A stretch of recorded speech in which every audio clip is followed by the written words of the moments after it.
Remarkable story, how two people, expats, live in Mexico on their Social Security for, well, stay to the end and you'll see what their expenses are. Jerry Brown here with Jerry Brown Travels. Lori here. Well, I'm going to introduce you to Karen, and first I want to tell you we are filming this in the hotel room because outside it's very noisy, and so our setting isn't that pretty, but that's where we need to film it. And the other thing is I want to tell you how we met Karen and Tim, which was the other day. They are very early risers, and so are we. So we were out about 6:30 in the morning and going for a walk along the beach, and they were taking a picture of this little puppy they had. And I went up and I said, oh, you're taking a picture of the kids? And they turned around and they went, we know you.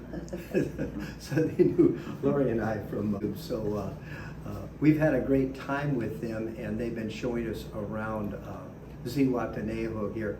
And so I asked them if, I could interview them, and so Karen has been elected as the spokesperson for the family. And so, Karen, what advice would you give to, let's say, somebody that's thinking about moving down to Mexico?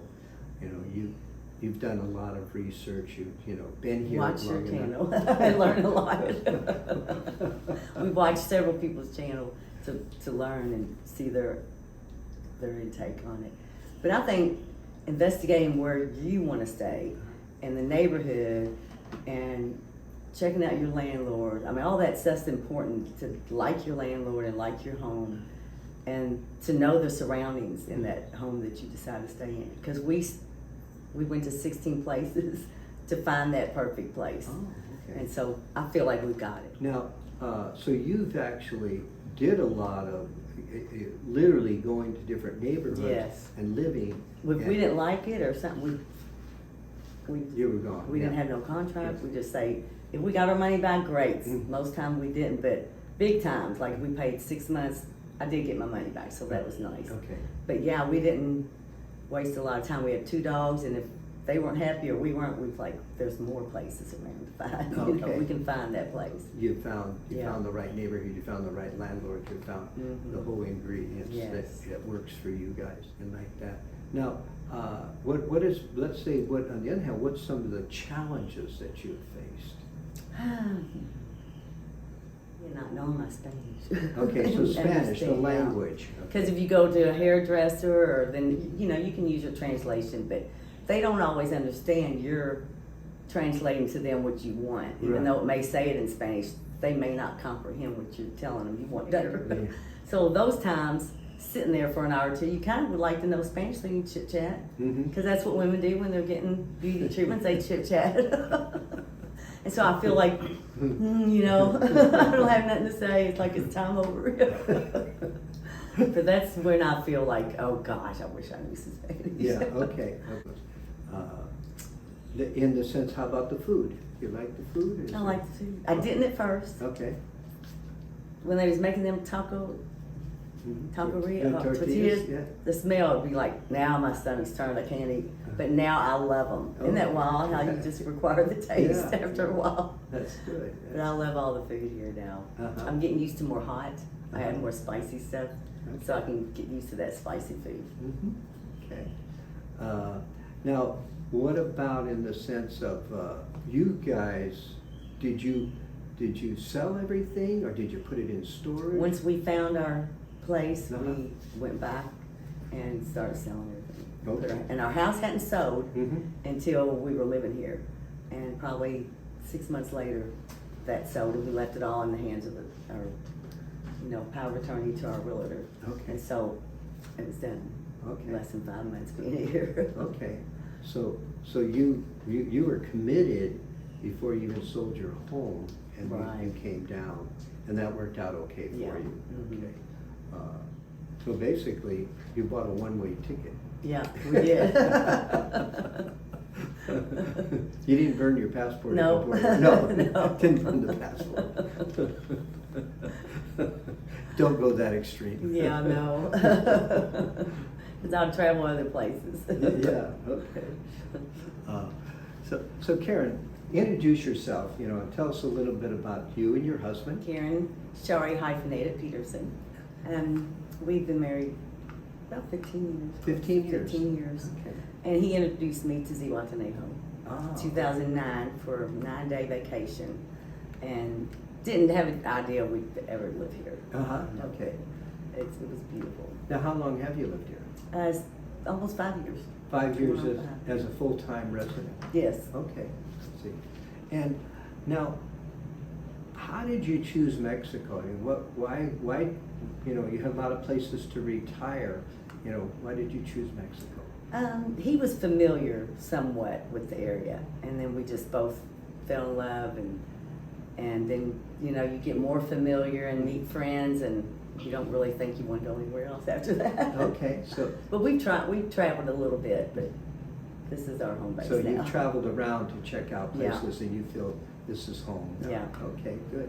Now, a lot of times people get a little resistance from their family, back Yeah. home. And did you have that? Well, they were agreeable when we were coming 6 months, Uh-huh. and then when we started selling everything we owned, they still wasn't, very. They were going to miss us, of course. Sure. But they were happy that we were going to find peace and happiness out here. So, of course, they were happy for us, but they miss us. So. Okay. But we try to spend the quality time when we go back with them. Okay. All quality. Okay, good. So, yeah, because a lot of people are saying, well, it's so dangerous and, aren't you afraid and stuff like that? Well, when we go back to our Kentucky, Louisville, Kentucky, where Uh-huh. I'm from, I mean, we hear it on the news every day. Yeah. There's so much danger there. So, it's everywhere. Yeah. You Yeah. just got to be careful where you go. Yeah, yeah. So now, as an expat living here, have you met a lot of friends? Yes. Okay. We go a lot of people, Mexicans and the people, Canadians that come for 6 months and Americans that come for 6 months or more. We know pretty much all of them. Okay. Yeah. Very social. Yeah. Yeah. Yeah. Well, that's the other thing. Typically are the expats, say, even if they're snowbirds, are they fairly friendly? Oh, yes. Okay. Mhm. So- They're all about just doing things for this community. They're raising money for the schools to be built. So they're very friendly to have people know their mission and be involved. Oh, I see. Yes, Okay. They like that. Now, what about you and Tim?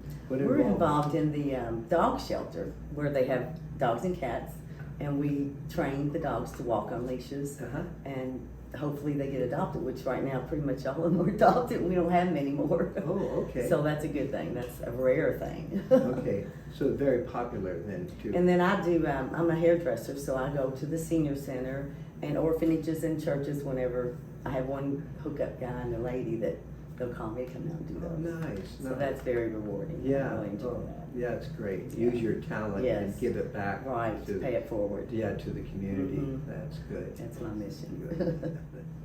Now, do you and Tim have medical insurance? We did find out, and we went yesterday, we got a free flu shot out here. Okay. So we don't have to worry about, because we never go back when they're giving flu shots. I see. So we can get it right here. Okay. And they do COVID shots.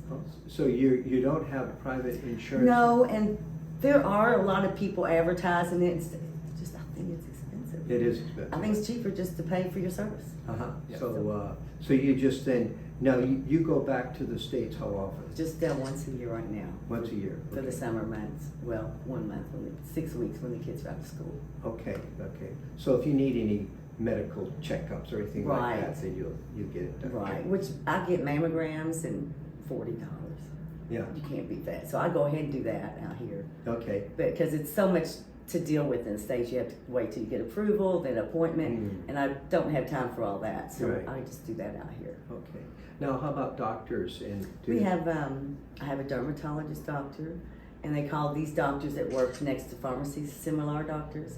So there is a doctor, and they give you like similar medicine that's generic. Uh-huh, So I've been to him one time over food poisoning, and he took care of me. okay. So I would go to him, and if anything, there are other doctors we could go to. And then, of course, we have a doctor for our dog. Uh-huh. Okay, yeah. So that the pharmacy and then next to it is like a little clinic. Yeah. And then you can see a doctor there, and then they'll give you prescription drugs or whatever you need. Or if you need a special doctor, they'll send you to a specialist. Oh, okay. So yeah, it's really good. So you're basically, your expenses of doctors are fairly reasonable. Your guys are in good health. Right. So you just pay out of pocket. Right, yeah. Okay. So that makes a lot of sense. I think a lot of people do it that way. Yeah. Travel insurance is a good thing, and it's somewhat reasonable if you're just being a traveler in the sense of traveling for 6 months, 4 months. Right. But as full-time residents like you, I don't. No, it wouldn't work for us. You wouldn't get your money's worth. Right. What about the hospitals here? Do you have any information? on I've them? never been, but I think if you can learn your basic Spanish, it's going to help. Okay. To get it, if you're going to live here, I think you need basic Yeah. Spanish to get around and know those kind of important things. Yeah. Yeah. What we've found is that when we've needed to go to the hospital, is to take somebody that can speak, because it is quite difficult to go through just getting into the hospital, signing up, administration and doing all that. So do you and Tim have a car? No, we take combis and taxis Okay. and walk. Okay. Right. So little combi buses, little tax. Yeah, and they're $1, a little over $1, takes you pretty much anywhere. Okay. And we'll walk to our grocery and then take a taxi back most times. Okay. Now, a lot of people who watch our videos, they want to know, about costs and expenses and stuff, to give them an idea, is it affordable Mexico for them, or is what they've heard actually, factual. So now, do you guys, let's say, have an idea on what it costs you, let's say, on a monthly basis to live, say, for utilities and rent and food, just about everything? $2,000 a month. Okay. We're doing pretty good, not touching our savings or anything, so that's nice. Yeah, that's good. Other than when we fly, then we're getting into that. Yeah. But that's expected. We're Yeah. going to the States. So. Right, yes. So that would be additional to the 2,000 a month. Yeah, like that's that. why we only go the one time. Once a 6 year. weeks. Yeah, exactly. What do you think a single person could live down here on? Yeah, but realistically, I mean, if you want to go to a restaurant. I'd say you need at least 1,000. You need at least get $900 to $1,000 a month in. Okay. With no recreation, Yeah, basically. yeah. 900 to 1,000. Yeah. A single person. Yeah, I think then you could live pretty comfortably. Well, any final, let's say, recommendations, or what would you like to tell the other people that are thinking about coming? Should they? Research and learn some Spanish. Okay, good. It's the best advice. Yeah, and it's very hot, so just don't even bring any winter clothes. Just all my winter clothes went to Goodwill, or my grandkids, or my kids, and everything was just summer. You're wearing winter clothes right now? It's kind of winter for here. The bathing suit, isn't it? Yeah, sort of. So you walk around in bathing suits. Yeah.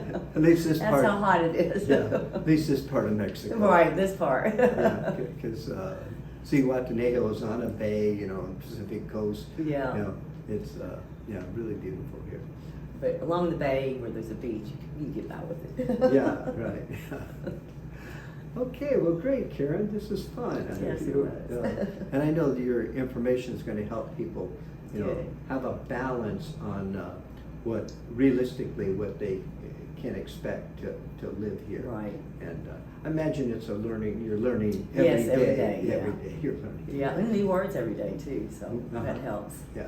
Because I'm not fluent, but I'm learning new words every day. Yeah. So that helps a Yes. lot. Yeah, that. If you can just get the word of the topic you're talking about, Mhm. they most of the time can figure out what you're wanting. Yeah. So that's a big thing.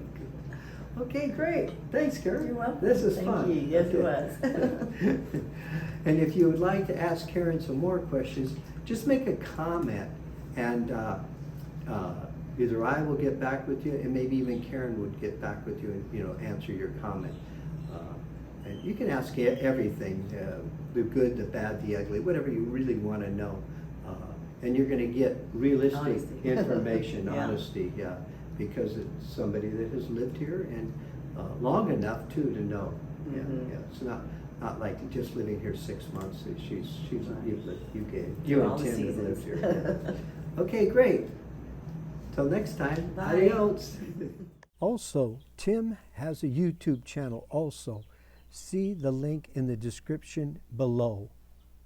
We are back from our 3 months traveling in Mexico. I'm taking phone consultations now. Maybe you'd like to talk retirement and what it costs to retire, or maybe you would like to know about rentals.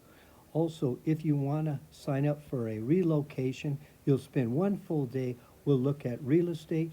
Could be a fixer-upper. It could be a new construction. It could be an area that you don't want to buy or be in. As an example, in this little clip here, we're going to talk about in your home having fresh, purified water and how to attain that. Also, we're going to look at areas that you probably don't want to buy in because of the water treatments are not up to date. We'll talk about hospitals and medical care. We'll go around to the different medical facilities on that 1-day tour. If you are a woman and you want to know about living in Mexico as a single woman, definitely give me a call. I will then talk to you about it. We'll talk about what outside activities we have here, and we'll go to the areas and I can show you some of the outside activities that you can participate in. There's a lot of things down here that I will be able to help you with. Example, where to get organic vegetables, cheap vegetables, and keep your cost of living down. Another point, a lot of people will ask, what about a car? Should I bring a car? Do I need a car? Well, we can talk about that, the pros and cons of having a car or not having a car. I really would like to encourage you, either make a phone consultation or book a full day with me. I know I can save you time, money, and frustration.